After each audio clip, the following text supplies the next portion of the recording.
Hello and welcome back to our channel. So today in this video we are going to discuss about how to move files from OneDrive to PC. So without wasting much of our time, let's get straight into the video.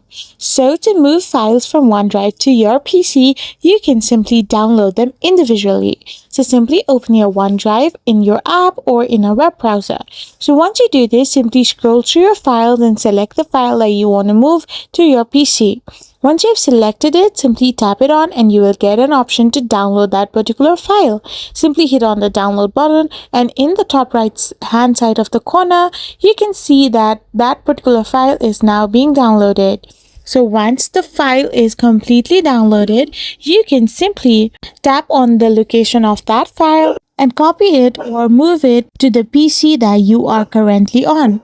So you can follow these steps to download individual files and copy it to your PC from your OneDrive. I hope you found this video helpful, so don't forget to hit that subscribe button and do give us a thumbs up.